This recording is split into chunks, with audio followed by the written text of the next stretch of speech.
하나님께서는 이스라엘 백성이 거룩하고 정의로운 공동체를 이루기를 원하셨습니다. 먼저 이웃의 재산을 보호하는 법이 등장합니다. 길을 가다가 잃어버린 가축을 발견했을 때 그냥 지나쳐도 될까요? 성경은 그렇지 않다고 말합니다. 잃어버린 소나 양을 발견하면 반드시 주인에게 돌려주어야 합니다. 만약 당장 돌려줄 수 없다면 자신의 집에서 보관했다가 주인에게 돌려주는 것이 하나님의 백성이 지켜야 할 도리입니다. 이것은 단순한 친절이 아니라 공동체가 서로의 필요를 돌보아야 한다는 하나님의 명령이었습니다. 이 규례는 단순히 가축에만 해당하는 것이 아닙니다. 이웃이 잃어버린 물건을 발견했을 때 그것이 가축이든 옷이든 기타 다른 재산이든 반드시 주인에게 돌려주어야 했습니다. 이웃의 필요를 알아서 채워주고 공동체 안에서 서로를 돌보는 것이 하나님의 뜻이었습니다. 다음으로 사회적 약자를 보호하는 법이 등장합니다.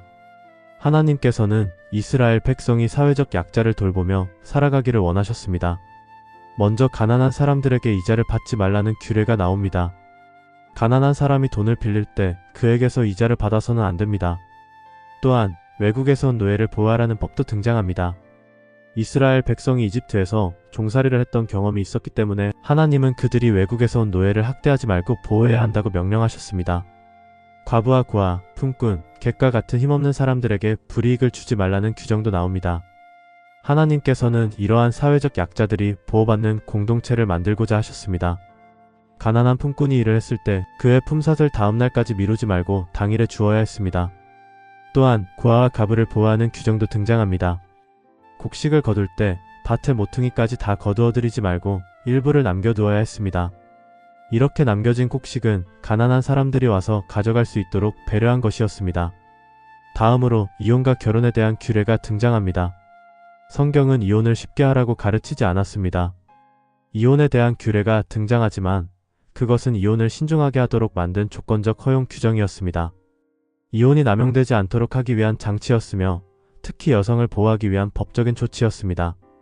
또한 신혼부부를 특별히 배려하라는 규정도 등장합니다. 신혼 첫 해에는 남편이 전쟁에 나가지 않도록 하고 집에서 아내와 함께 시간을 보내게 했습니다.